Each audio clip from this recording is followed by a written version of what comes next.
Tuloy tayo sa ating discussion. Ano? So, for stakeholder analysis, we will be discussing about the different kinds of stakeholders for social enterprises.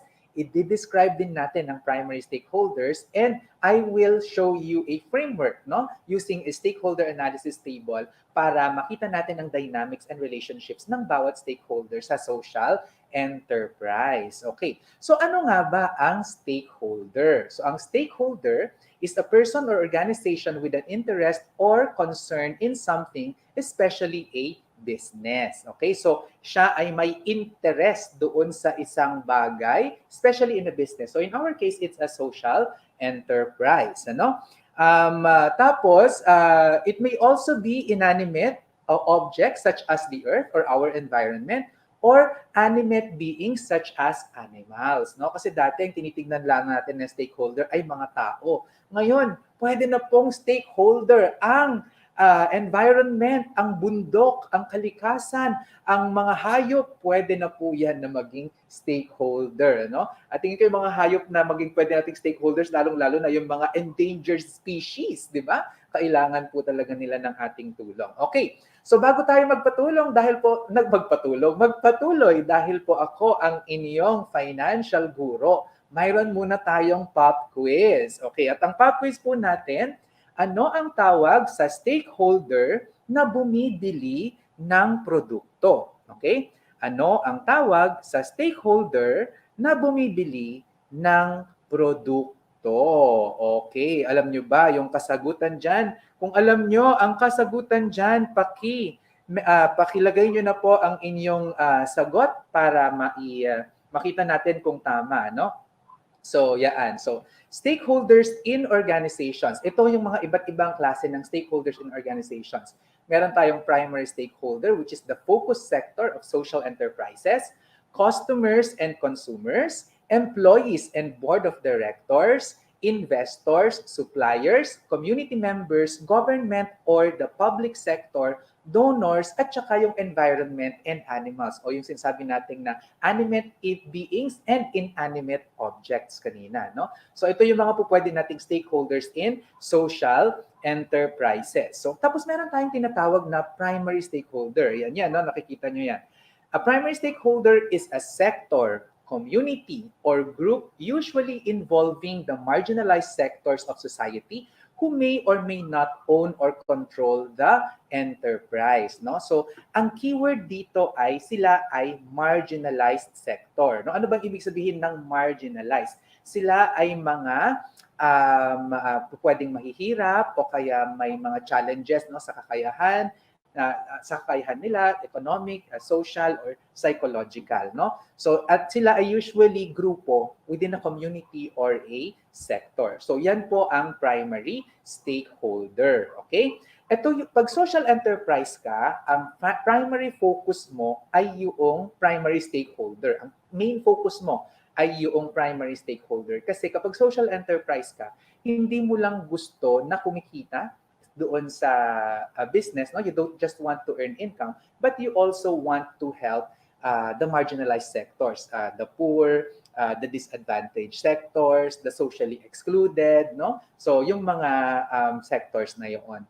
And the benefits of the organization or the social enterprise accrue to them. So primarily, you put up the social enterprise because you want to address a social problem, at yung social problem na yon ay magbe-benefit ay ang mga primary stakeholders natin. Ano? Ang social enterprise also protects them from or reduces their vulnerabilities. So two-way siya, no? Pwedeng yung social enterprise ay nagbibigay ng benefit sa kanila, or pwede namang nagbibigay ng protection against vulnerabilities, or nire-reduce nila yung vulnerabilities. So, pwede namang magkasabay yun, no? That there's a reduction in vulnerabilities and provision of benefits. So, yaan ang tawag natin dyan ay primary stakeholder. So, gagamitin po natin ang organic options, ano? So, as our case study for the primary stakeholders. So, organic options is a social enterprise that delivers organic vegetables. And by providing livelihood to farmers, it is able to ensure that clean, safe, and healthy produce are readily available to consumers. The farmers are the primary stakeholders in Organic Options, Inc. Farmers are largely marginalized in the Philippines because of unstable prices that are often insufficient to cover production costs. They lack access to technology, have limited market information, use deficient infrastructure, low managerial skills, pay high interest rates on loans, and are often victims to climate change and disasters. Farmers absorb all of these risks. Organic Options provides market solutions and development interventions to address challenges that farmers face. Since price from supermarkets are fixed, it offers contract pricing to farmers to achieve price stability. Technology transfers on organic farming are done through capacity building. Through product consolidation, it is able to provide farmers access to higher value markets. OOI heavily invests in providing greenhouses and farm planning with the farmers to achieve efficiency. OOI extends advance payments to farmers so that they need not fall prey to high interest bearing loans. While climate change and disasters remain a challenge, OOI strives to mitigate this with the farmers through climate smart agriculture. All of these costs are OOI investments that are typically externalized in traditional businesses. Ayan. So, yan yung nakita natin, ano? Napaka-linaw na ang primary stakeholders ng Organic Options. Itong Organic Options, syempre, alam ko, sikat na sikat ito sa inyo, di ba? Kasi nga, ay isa ito sa mga tinutulungan natin sa social investments so that they can continue helping our farmers. So, ang primary stakeholders ng OOI ay ang mga farmers. Okay? So, ito naman po ang etymology of the poor. So, the poor is often referred to as beneficiaries, especially in government and charitable institutions. In social entrepreneurship, we typically avoid using this term since it connotes to be unempowered and are pictured as always begging at the receiving end, unable to stand on their own. For a time, they were referred to as clients, but this too connotes the relationship between the social enterprise as purely transactional. Social enterprises refer to the poor as stakeholders because they see them as partners who have active participation in achieving its vision, mission, and goals. So yan po ang ano yan, pag etymology, progression ng paggamit ng term na poor in development. So iniiwasan natin na beneficiaries at saka pwede naman ng clients, pero more often than not, we really refer to our focus sector as primary stakeholders, and we want to involve the broader broader players in our social enterprise. Okay? So doon sa pop quiz natin kanina, tinanong natin, anong tawag sa stakeholder na bumibili ng produkto? Okay. Tingnan natin ang mga sagot. Okay. Nakakaloka itong si Lily Thomas Andikima, Kanina pa siya ng fa-flood.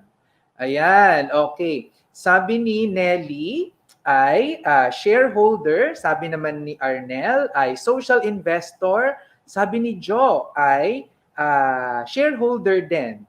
Okay? Si Arnel, ang sabi naman niya ay preferred and common stakeholder. Okay. Pero ang tama po talaga ay itong si Pilita Maham. Okay, congratulations sa iyo, Pilita Maham. May check ka mula kay Sir Vince, Lalagyan natin ng star yung kamay mo dahil tama ang iyong sagot. Kasi ang sagot po natin dyan ay customer or consumer. So, ang tawag natin sa stakeholder na bumibili ng produkto ay mga customer or consumers. Ayan, So, ano ba yung pagkakaiba ng customer at saka ng consumer? Kasi mayroon po itong pagkakaiba, So, yung customers are persons or organizations who pay for the product or service of the social enterprise, while consumers are persons or organizations who use the product or service of the social enterprise. So yung customer ang nagbabayad, yung consumer ang gumagamit. An example niyan ay gatas ng bata. Ang customer ay ang mga magulang, ang gumagamit ay ang mga anak. Okay. Paano kapag condom at ang bumili ay ang girlfriend? Okay. Kung male condom yon, customer si girlfriend, consumer si boyfriend. O, di ba? Wala lang, para lang masaya tayo, di ba? Ayan, okay. So, the end consumers of organic options are health-conscious urban dwellers. They buy organic vegetable produce of farmers in supermarkets through OOI's social enterprise business model. Okay? So, eto ha. So, yun yung nakikita natin no, na nakikita natin sa organic options. Ano? Parang yung model niya, galing sa kanya, dinidistribute niya yung mga vegetables sa supermarkets, but ultimately, ang nagbabayad at nagko-consume niyan ay ang mga target market, which are urban dwellers, no, who are usually socially aware and health conscious. Usually yun yung kanilang target market. Okay. Ayun. Okay. So, yan po, no? So, another kind of stakeholder natin ay ang mga board of directors. So, the board of directors are established to provide oversight and give direction to the managers of an institution. They carry out functions on behalf of a third party. So usually, yung mga board of directors, sila yung nagseset ng direction at naggagawa ng final decisions for organizations. And for for-profit organizations, mga shareholders yan typically, no? Yung third party na nire-represent ng board of directors. Pero kapag non-for-profit naman, ito ay usually nire-represent nila ang clients, staff, mga donors, no? Usually yan yun sa non-profit organizations natin. Okay? In SEDP, the group of social enterprise I co-founded in 2004, we tap board of directors who share the same passion and action to address the most pressing social problem pillaging the Philippines for decades. That is poverty. No? So we are proud to have with us Ms. Tina and Tito Edgar, who provide us with guidance in introducing innovations in solving poverty. Mother Lalay also provides suggestions to improve our operations that puts our primary stakeholders at the center. Ayan, okay. So ito naman, another kind of stakeholder natin ay ang mga management and employees. So nakikita nyo, no, yung social enterprise, marami siyang stakeholders. So nagsimula tayo, primary stakeholders, and then we have the consumers, tapos board of directors, ngayon naman management and employees. So, the management and employees, may levels yan. So, you have the executives. So, the executives, they integrate functions and departments for implementation success. And then you have the managers who actually lead the departments, no? They assume leadership responsibilities to employees.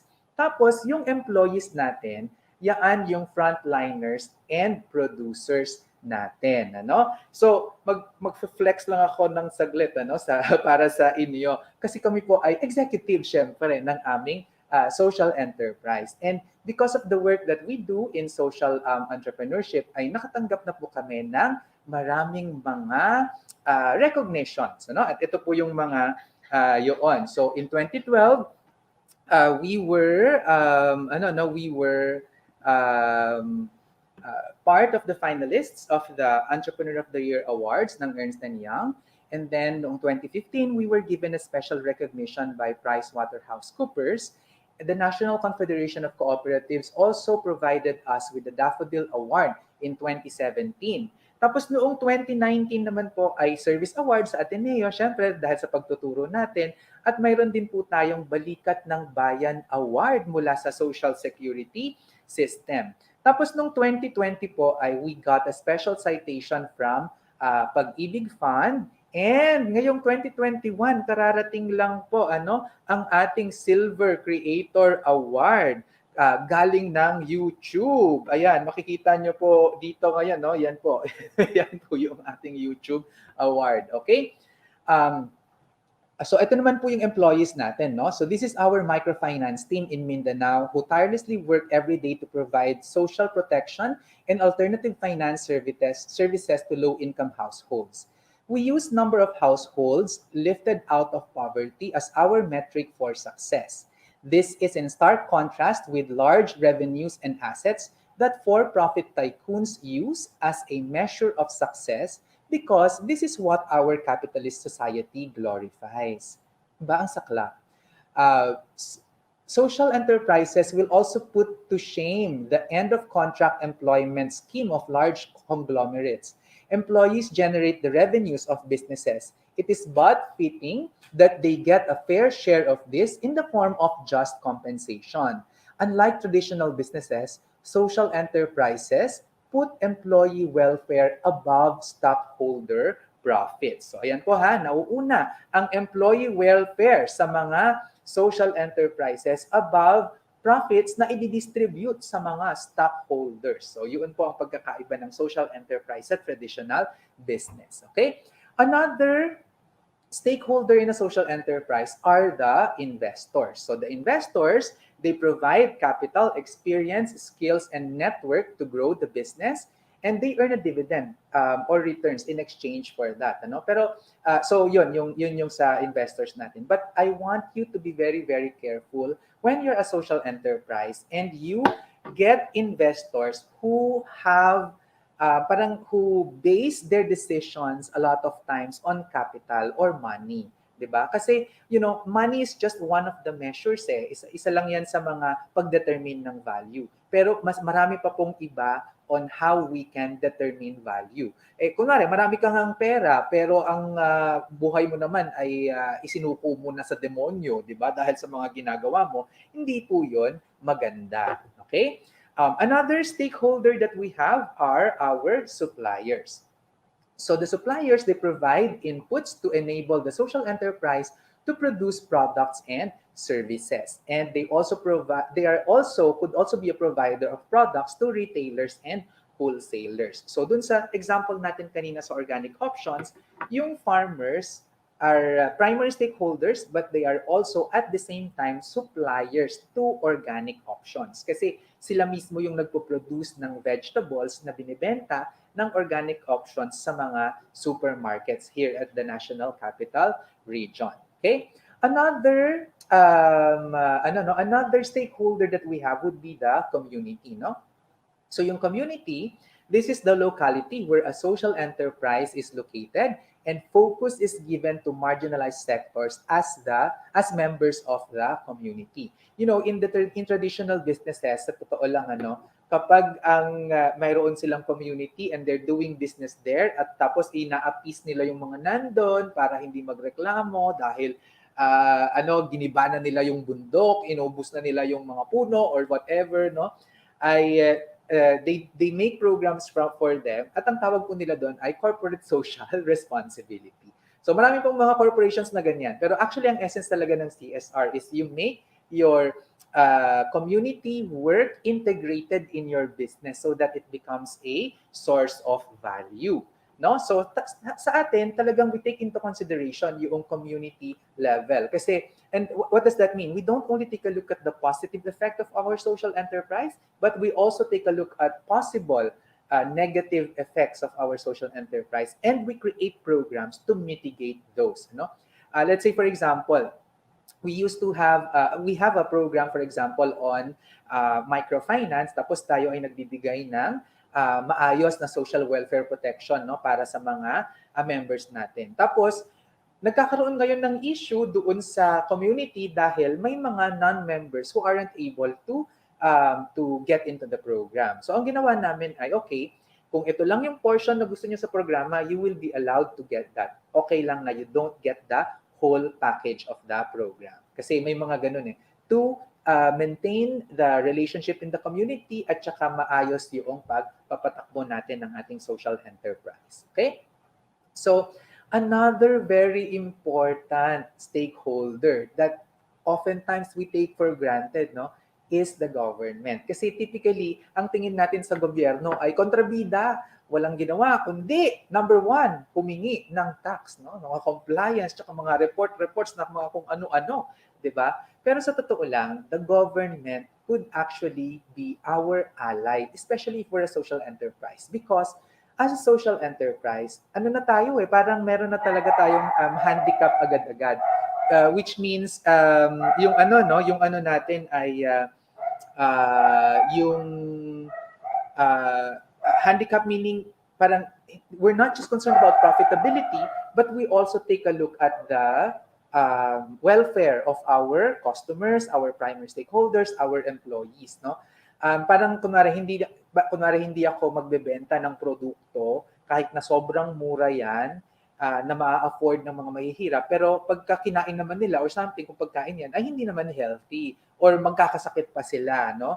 So mga ganun yung ano natin. So we can actually make the government as our collaborator or our partner in our social enterprise. And we have done this already in SEDP in partnering with national government agencies. So for example, yung partnership natin with Pag-IBIG and SSS, we are able to bring their services to our members who would otherwise have difficulty in accessing these services. Dahil, Diyos ko po, 2 o 3 oras para makapunta doon sa branches ng Pag-IBIG or SSS. Okay? And then, we also have our local government units. So kami naman, di ba, we are also going to enter into socialized housing. So we are coordinating with local government units kasi yung land development for socialized housing, we could actually tap the local government units to get those as counterpart kasi constituents naman nila yung makikinabang. And in that way, we are able to lower the cost for our primary stakeholders. Okay? Another stakeholder would be the civil society. Ito yung non-government organizations, civic organizations, donors, foundations, and advocacy groups. No? Ito yung mga pwedeng mga church organizations, mga Girl Scout, Boy Scout, ganyan. Pwede rin po natin silang maging stakeholders. Okay? So, why is it important to have stakeholder engagement? So, bakit natin gagawin yung stakeholder analysis? So, we do stakeholder analysis to be able to improve our stakeholder engagement. Because if we engage our stakeholders properly, they would be able to provide us expertise and resources. So, hindi na lang tayo nag-iisa dun sa social enterprise natin. We could have meaningful partners and cooperators, collaborators in the quest to achieve our social mission. Okay? It also we are also able to reduce and uncover risks, no? Kasi nga yun na hindi na lang ikaw yung nagbabantay and hindi na rin ikaw lahat ang nag-absorb lahat ng risk, no? So for example, we are able to provide our plan is to be able to provide socialized housing to our members. Pero wala kaming ganong kalaking cash, no? And that we could afford to provide it to them at low financial cost. So we partnered with Pag-IBIG. So ano yung naging partnership? So we do the initial development, and then after that, the Pag-IBIG will lend loans to our members, no? Tapos para kami ay mabayaran. But in return, we are also going to help Pag-IBIG in the collection of payments for them, di ba? So mayroong give and take, and that reduces the cost, no? And yun. So we also grant social enterprise acceptance and support if we do proper stakeholder engagement. If we do participatory approach in our governance, in our management, mas malalatag natin yung mga policies, procedures, and operations natin, and we are able to run our programs smoothly. Okay? Of course, ito din, no, we will be able to manage conflicts and enhance cooperation, di ba? Parang parang the last thing that you really want to do when managing your social enterprise is to be bombarded with a lot of conflicts. Ako, gaya ko, sabi ko nga dati, siguro ng mga nasa 20s up to early 30s, nako, sa totoo lang, no, ang sungit-sungit ko, as in, my partner microfinance institutions would attest to that. As in, matalim ako magsalita, ganyan-ganyan. Pero at the end of the day, napansin ko na, oh my God, ako klate yung napapagod, nadidibdib ko pa siya, ganyan. So sabi ko, ay, palitan natin, erase, cancel. Ang gagawin na, ang sabi ko na ngayon ay, mas gusto ko nilang na maraming kaibigan kaysa maraming kaaway. Okay? So, yun, we're able to manage conflicts and enhance cooperation if we do proper stakeholder management. And in so doing this, mas magiging mataas yung probability na magiging successful yung ating social enterprise. Okay? So how do we do stakeholder analysis? O ito yung framework na gagamitin natin, ano? So gagawa tayo ng table, tapos sa first column ay ililista natin lahat yung mga stakeholders. So identify all possible stakeholders to your enterprise or social enterprise. Okay? Sunod, we will describe their characteristics, goals, and motivations. No? So, yan yon. Titignan natin yung kanilang demographics, ano yung kanilang dreams and motivations, at ano yung problems or issues that they currently face. So yun, no, titignan natin yan sa stakeholder analysis. And then another thing that we want to take a look at are the roles of these stakeholders. No? Ano yung kanilang roles and responsibilities, and what can they contribute to the business or the social enterprise. So yan yung gusto natin na makita. Okay? So I hope you're able to learn a lot from our stakeholder analysis topic. Ako si Sir Vince. Ayan, no, ang pagyaman na pag-aaralan at napagtutulungan. Okay. Thanks for watching. Kung may kapamilya, kaibigan o kakilala kang tingin mo ay magiging interesado dito sa video, please share to them or tag them in the comments section. Siyempre, kung nagustuhan mo ang video, pusuan mo na ito. Subscribe ka na rin. As always, feel free to write your questions, comments, and opinions respectfully.